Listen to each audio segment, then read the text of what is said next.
Morning everyone. How are you?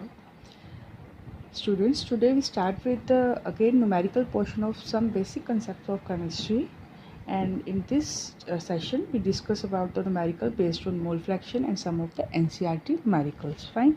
So let's start first with the mole fraction.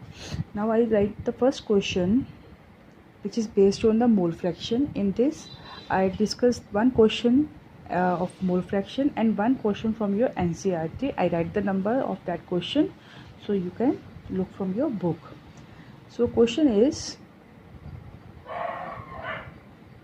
calculate the mole fraction of benzene in a solution containing 30% by mass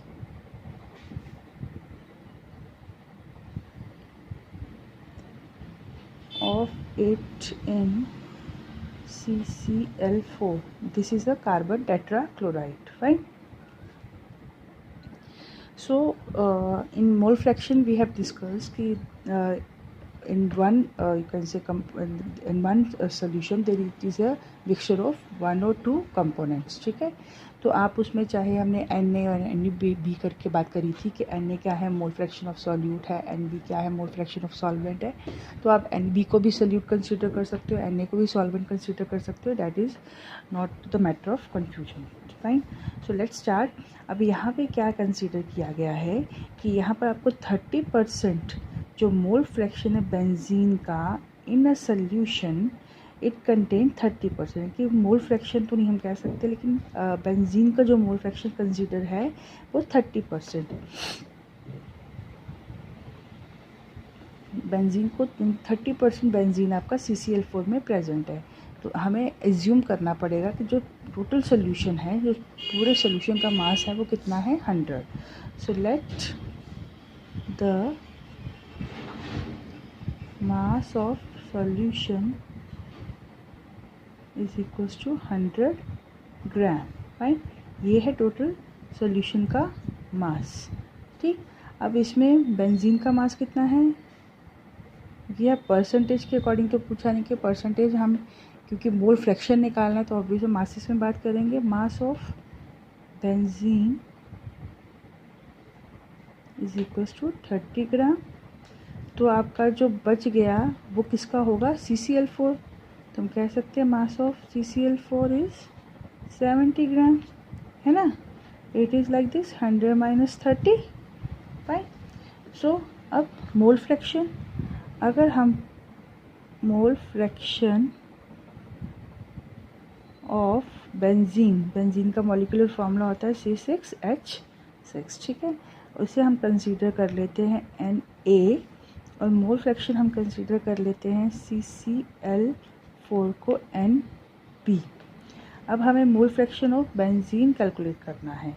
तो number of moles of benzene कितने होंगे यहाँ पे, कि benzene का mole fraction calculate करना है तो हमें नंबर ऑफ मोल्स भी पहले क्या है, बेंजीन के ही फाइंड आउट करने होंगे. तो number of moles of benzene कितना होगा, गिवन मास गिवन कितना है 30, और बेंजीन का मोलिकुलर मास कितना होता है C6H6 12 इंटू 6 प्लस 6. ठीक है, तो ये आपका आ जाएगा 78. फाइन. तो Na की वैल्यू आपकी आ जाएगी, इट इज़ राउंड अबाउट, जब हम डिवाइड करेंगे तो ये आ जाएगी आपकी 0.385 grams per mole. Sorry, not like this. ठीक है, ग्राम्स पर मोल. ये आपका नंबर ऑफ मोल्स आ गए बेंजीन के. ठीक है, ऐसे ही क्योंकि आपको एक सोल्यूशन दे रखा है, उस सोल्यूशन में आपके पास बेंजीन और CCl4 का सोल्यूशन है, तो ऑब्वियस है दोनों कंपोनेंट्स के आपको नंबर ऑफ मोल्स निकालने पड़ेंगे. तो Na हो गया बेंजीन के लिए, NB हो गया किसके लिए, CCl4 के लिए. तो हम डायरेक्टली निकाल ले, इसका कितना गिवन है 70. अब CCl4 का होगा क्या CCl4, तो कार्बन का 12 प्लस 35.5 इंटू 4, तो ये आ जाएगा आपका अराउंड अबाउट 154। तो ये कितना हो गया 0.454 मोल्स, ठीक है, मोल्स और ग्राम पर मोल।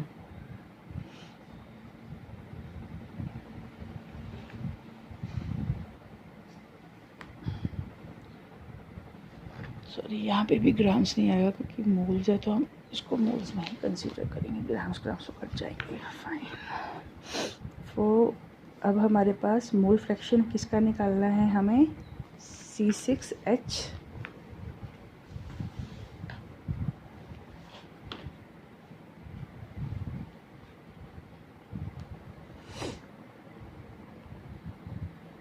तो C6H6 इज इक्वल्स टू, अब हमारे पास मोल फ्रैक्शन का क्या था, ratio of one component to the ratio of total component present in the solution. So Na कितना आया था हमारा 0.385 डिवाइडेड बाय 0.385 प्लस 0.454, फाइन।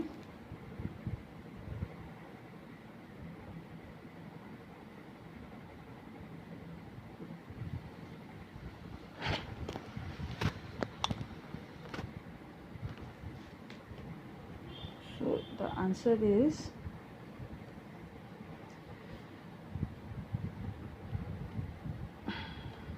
0.385, अगर ये प्लस करोगे 9338.0, तो जब आप इसको डिवाइड करोगे तो इट कम्स अराउंड अबाउट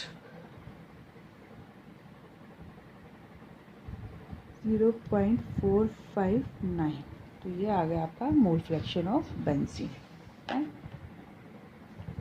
अब ऐसा ही एक मिलता जुलता क्वेश्चन आपके बुक में दे रखा हुआ है NCERT में, that is question number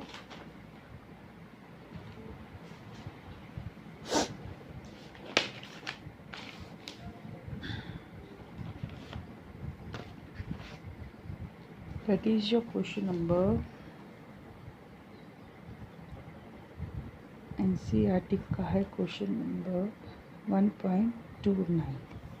This is also based on the mole fraction. यहाँ से सिर्फ क्वेश्चन पढ़ देती हूँ।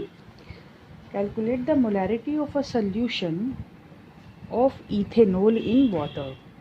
अब यहाँ पे आपको सॉल्यूशन जो गिवन है वो किस किस का है, इथेनॉल इन वाटर, फाइन, जिसमें आपको इसकी मोल फ्रैक्शन आपको गिवन है। तो इथेनॉल अगर आपका सॉल्यूट की तरह वर्क कर रहा है और ये आपका सॉल्वेंट, ठीक है। अब आप इसमें किसी को भी NaNaB जैसे भी आपको लेना है आप ले सकते हो। दिस टाइम हम थोड़ा चेंज करें, सो इसको मैं लूँगी, I consider it as a XA, this is the mole fraction of solvent and this is the mole fraction of solute, fine. अब यहाँ पे आप देखिए कि आपको मोल फ्रैक्शन किसका निकालना है, इसका।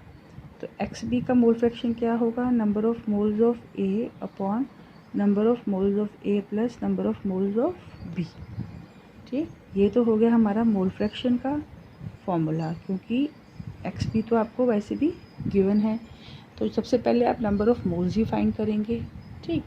अब नंबर ऑफ़ मोल्स के लिए अगर हम सबसे पहले बेंजीन के नंबर ऑफ़ मोल्स फाइंड करने से पहले इसके नंबर यानी कि NB के नंबर ऑफ़ मोल्स फाइंड करने से पहले हमें इसके भी नंबर ऑफ़ मोल्स पता होने चाहिए, क्योंकि हम इसको क्या करेंगे, इसको हम इजीली फाइंड कर सकते हैं, ठीक है। तो नंबर ऑफ़ मोल्स क्या हो जाएंगे, this is the number of moles of water.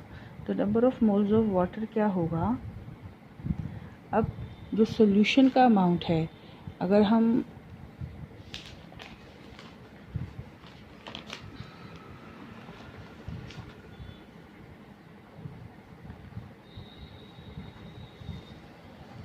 This is the amount of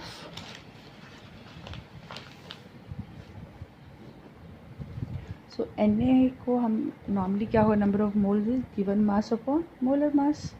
ठीक, अब अगर वाटर का मोलर मास कितना है, हम एन यहाँ पे लिख लें, वाटर, यहाँ वाटर लिख लेते हैं। तो वाटर का मोलर मास कितना है 18। अब कितने ग्राम, यहाँ पे लीटर्स की बात नहीं कर रहे हम, यहाँ पे कितने ग्राम, यानी कि आपका जो टोटल सॉल्यूशन है या जो आपका टोटल मास ऑफ सॉल्वेंट है, उसे हमने क्या कंसीडर कर लेते हैं कि इतना अमाउंट जो है वो 1000 ग्राम में डिज़ोल्व है, 1000 ग्राम ऑफ वाटर में डिज़ोल्व है। तो गिवन मास कितना हो जाएगा वाटर का 1000। ठीक, तो ये आपका नंबर ऑफ मोल्स Na करके आ जाएगा। तो ये आ जाएगा आपका, जब आप डिवाइड करोगे इट बिकम 55.55 मोल्स। ठीक, ये आपका Na आ गया। अब यहाँ पे अगर हम Nb की वैल्यू, हमें Xb की वैल्यू हमें ऑलरेडी क्वेश्चन में गिवन है, क्योंकि क्वेश्चन में लिखा हुआ है कि मोल फ्रैक्शन ऑफ इथेनॉल इज़ 0.040। ठीक, तो ये क्या हो जाएगा 0.040 इक्वल्स टू, ये हमारी Na की वैल्यू आ गई 55.55 डिवाइडेड बाय 55.55 प्लस Nb, ये पे फाइंड करना है। इसे जब हम इधर ले जाएंगे तो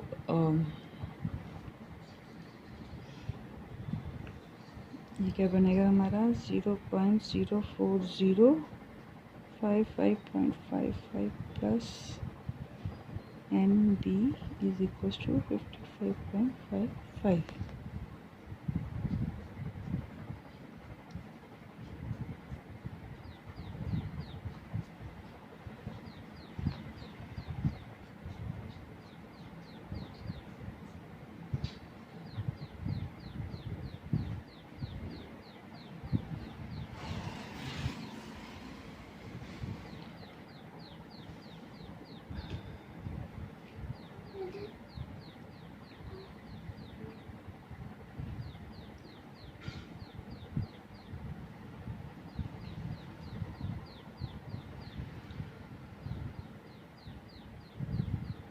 So I think I have done some mistake. XB, X is equals to Na upon Na plus Nb। तो XB का क्या होगा Nb upon Na plus Nb। Sorry, हम यहाँ पे मोल फ्रैक्शन ऑफ B निकाल गए हैं, तो यहाँ पे number of moles of B ही आएंगे। तो यहाँ पे कुछ नहीं आएगा, this is a Nb। Fine, तो अब जब इधर को, तो यहाँ पे भी क्या आ जाएगा Nb, क्योंकि यहाँ पे हम number of moles of solute की बात कर रहे हैं। नंबर ऑफ तो number of moles of solute क्या होगा, number of mole fraction solute का फाइंड कर रहे हैं, या सॉल्यूट का हमें मोल फ्रैक्शन गिवन है, तो यहाँ पे हम सॉल्यूट के ही number of moles divided by, क्योंकि जब हम XA लिखते हैं तो that is Na upon Na plus Nb and XB is equals to Nb upon Na plus Nb। Fine, so ये थोड़ी सी कन्फ्यूज़न थी, ये ठीक हो गई। अब ये लो, ठीक है। सो जब हम इसको सॉल्व करेंगे, तो सॉल्व करने के बाद एक टोटल कंपोनेंट बिकम, जो भी आपका आप जो भी कैलकुलेशन करोगे इसकी, ठीक है। अब कैलकुलेशन करने के बाद आप यहाँ से क्या फाइंड कर लोगे Nb की वैल्यू। ठीक, सो मैं आपको चलो करके ही बताती हूँ। दिस इज़, जब हम इसको क्या करेंगे मल्टीप्लाई करेंगे, तो ये आ जाएगा this into this round about this into this, that is 2.222 plus 0.040 Nb is equals to Nb। ठीक, अब जब हम इसको इधर ले जाएंगे, ये हो जाएगा 0.040 Nb माइनस Nb। अब इसमें से यहाँ पे कुछ भी नहीं है तो 1 तो होगा ही, तो जब इसे माइनस करेंगे तो ये वैल्यू आ जाएगी आपकी 0.96 Nb। ठीक है, यहाँ से हम Nb की वैल्यू फाइंड कर लेंगे, डेट इज़ 2.222 डिवाइडेड बाय 0.96। तो ये जब आपके नंबर ऑफ़ मोल्स जो आ जाएंगे डिवाइड करके, डैट इज़ 2.31। ये आ गए नंबर ऑफ़ मोल्स ऑफ आपके इथेनॉल के। अब इथेनॉल इन वाटर है, तो हम ये आपके नंबर ऑफ़ मोल्स जो इथेनॉल के हैं, that is the number of moles of your solute that is dissolving 1000 gram of water. तो अगर हम इसको मोलैरिटी की बात करें तो मोलैरिटी भी क्या है, नंबर ऑफ़ मोल्स इन पर 1000 ग्राम या पर 1000 मिलीलीटर ऑफ वाटर। ऑब्वियस अगर हम इसको अब मोलैरिटी के केस में देखें तो मोलैरिटी क्या होगी, नंबर ऑफ़ मोल्स 1000, अगर ग्राम्स की बात करें तो केजी में, लेकिन हम इसको 1000 मिलीलीटर भी कंसीडर कर सकते हैं, 1000 ग्राम भी कर सकते हैं इन वाटर। तो जब हम इसको मिलीलीटर्स को हम लीटर्स में कन्वर्ट करेंगे, ये डिवाइड हो जाएगा, तो मोलैरिटी कितनी आ जाएगी, 2.31। so this is the molarity of that solution, fine। so यहाँ थोड़ा कन्फ्यूज़न हो गया था, so I clear that कि यहाँ पे हमने नंबर ऑफ़ मोल्स किसके लिए हैं, सॉल्यूट के। सॉल्यूट का मोल फ्रैक्शन गिवन है, तो नंबर ऑफ़ मोल्स किसके होंगे यहाँ पे, सॉल्यूट के। so when we solve this question, so it is your answer, fine। so now we come to the next question of NCERT।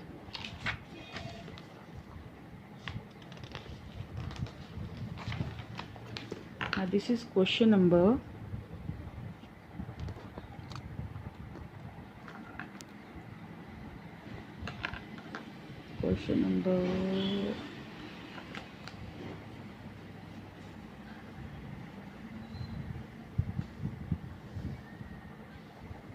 1.5। calculate the mass of sodium acetate। question number 1.5। let me read the question।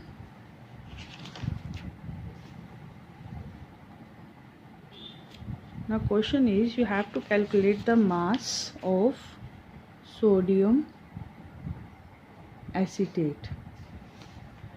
so question is 1.5 है question number NCERT का। you read from your book।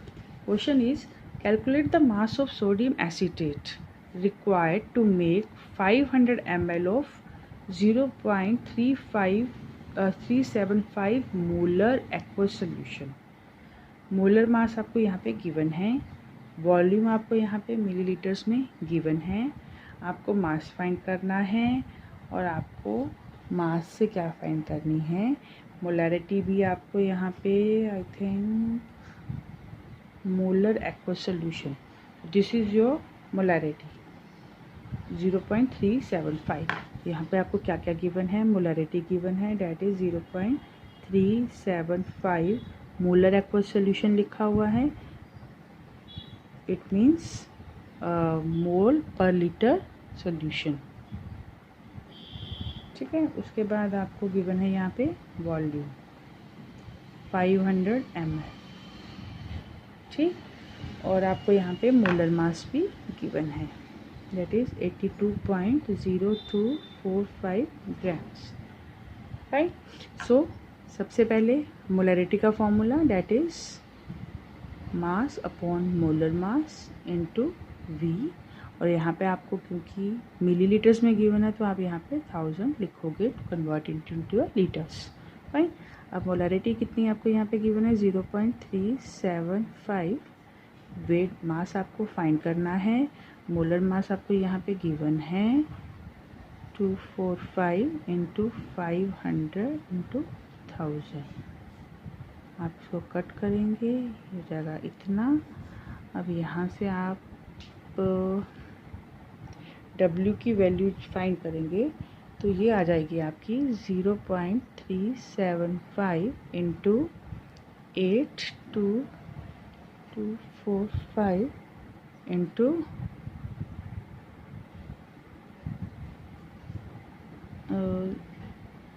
0.50।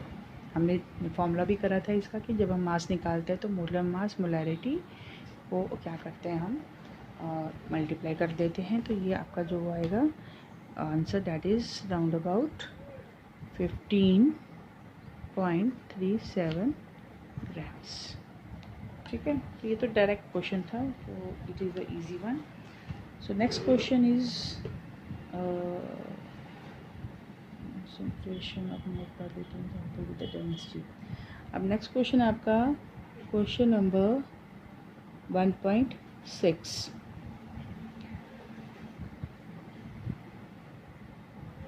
I am just doing half of the question, बाकी आप इसे खुद complete करेंगे। Question is calculate the concentration of nitric acid in moles per litre in sample में आपको density दे रखी है, mass percentage of nitric acid is 69। It means कि 69 ग्राम जो HNO3 है वो 100 ग्राम ऑफ सोल्यूशन में, हमने मास परसेंटेज का फॉर्मूला करा था। मास परसेंटेज क्या था? मास परसेंटेज था कि कितना सॉल्यूट कितने सॉल्यूशन के अंदर, दैट इज़ इनटू 100, यानी कि 100 ग्राम ऑफ सोल्यूशन के अंदर कितना सॉल्यूट डिजॉल्व है। ठीक है, तो उस मास परसेंटेज के अकॉर्डिंग यहाँ पे आपको जो 69% गिवन है इस क्वेश्चन के अंदर, mass percentage of nitric acid in it being 69, it mean 69 grams of HNO3 in 100 gram of solution, ये इसका मतलब हुआ।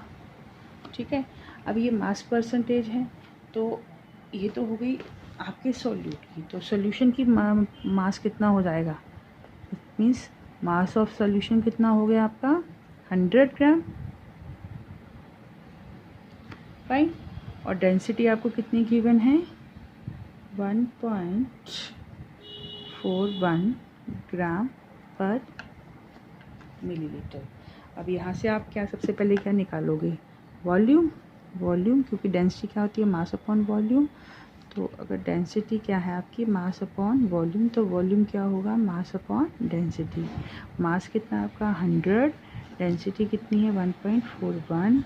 तो जब आप इसको सॉल्व करोगे, ग्राम लीटर, ग्राम से ग्राम कट जाएगा, तो सॉल्व करने के बाद ये आ जाएगा आपका 7092 ml। फाइन, तो ये आ गया आपका वॉल्यूम। अब आप मोलैरिटी का फॉर्मूला लगाएंगे। मोलैरिटी का फॉर्मूला क्या है? मास upon molar mass into volume. तो इस फॉर्मूले से आप अप्लाई करके इस क्वेश्चन को खुद कंप्लीट करेंगे। I will write the answer, that is answer आना चाहिए आपका इतना, दैट इज़ मोल पर लीटर। ठीक है, so you have to complete this question yourself. Then we come to the question number 1.11।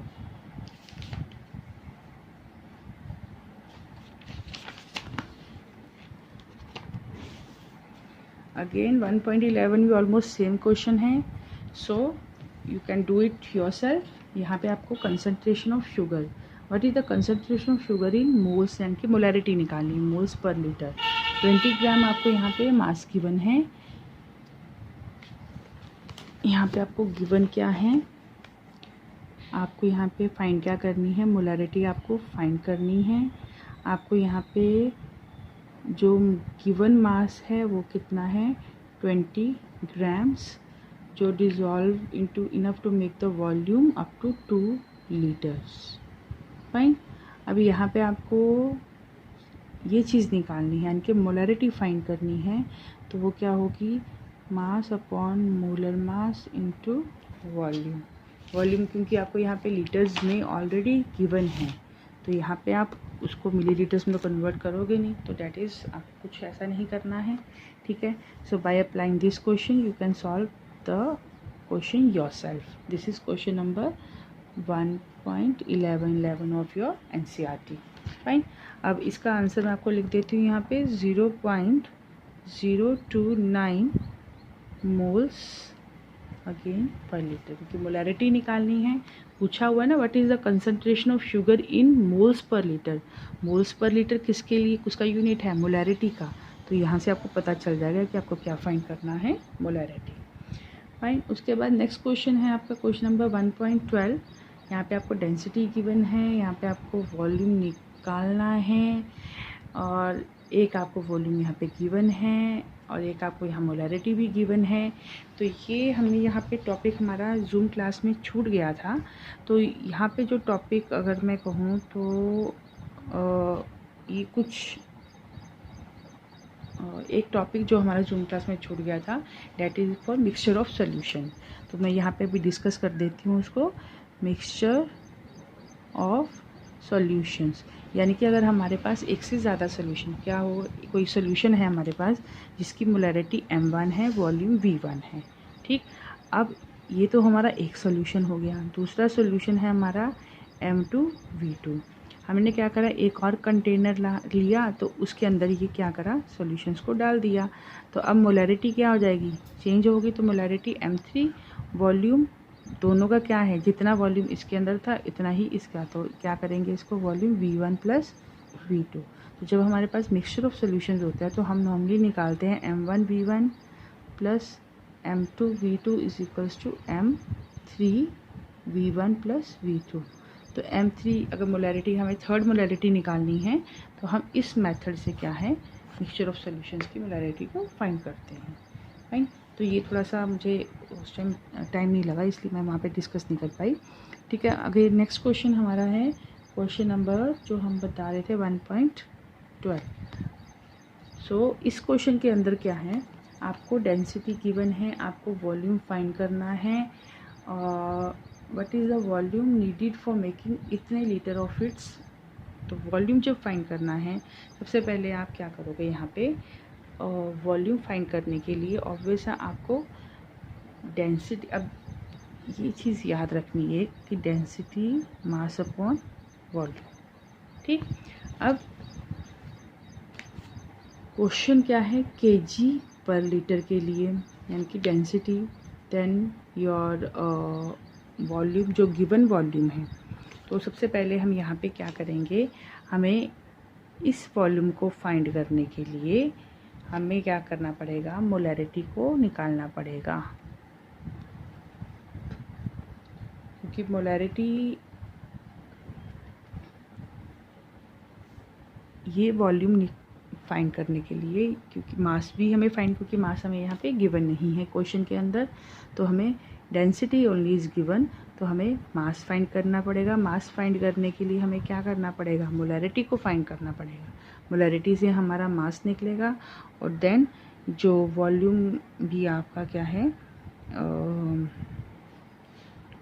तब हम क्या कर सकते हैं, वॉल्यूम को फाइंड कर सकते हैं लाइक दिस। ठीक है, सो ये क्वेश्चन में आपकी मोलैरिटी में अगेन आप अपने आप करेंगे इसको। मोलैरिटी का फॉर्मूला क्या होगा, जैसे हम पहले भी डिस्कस कर चुके हैं, बार बार मैं इसको बता रही हूँ, that is mass upon molar mass into volume. Fine. अभी यहाँ पे आपको वॉल्यूम ऑब्वियसली लीटर्स में दिया हुआ है, तो no need to divide multiply to the 1000।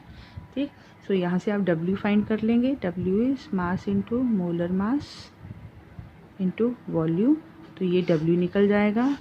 जो भी W की वैल्यू आएगी उस वैल्यू को आप क्या करेंगे, वॉल्यूम में यहाँ पे उस वैल्यू को यहाँ फिल करेंगे। डेंसिटी आपको यहाँ पे कितनी गिवन है, 0.793। तो ये क्वेश्चन का जो आपका ओवरऑल आंसर आएगा वॉल्यूम का, डेट इज़ 0.0025 लीटर्स, ये वॉल्यूम का आना चाहिए। और आपका मास कितना आना चाहिए, दैट इज़ 20 ग्राम। जो यहाँ पे इसकी वैल्यू आनी चाहिए, दैट इज़ 20 ग्राम। तो अगेन ये क्वेश्चन काफ़ी इजी है, so you can do it by yourself. ठीक, इस क्वेश्चन में कोई भी आपको डिफ़िकल्टी नहीं आनी चाहिए।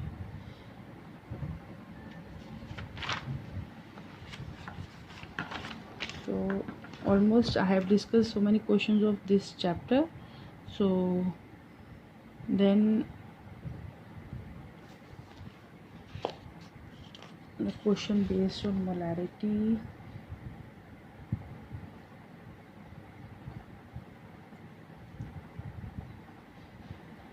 ऑलमोस्ट बच्चे सारे क्वेश्चंस यहाँ पे डिस्कस हो चुके हैं मोलैरिटी से रिलेटेड। उसके बाद क्वेश्चन नंबर 1.35 एंड 1.36, ये आप खुद करेंगे। 1.35 1.36 ये भी जैसे हमने स्टॉक्योमेट्री वाले क्वेश्चंस करे थे, it based on the stoichiometry. तो इन क्वेश्चंस को आप you do yourself. Fine. So कोई एक आधा क्वेश्चन रह गया हो तो I will discuss in our next video. Okay, so with this I think our chapter is complete. So do practice and thank you.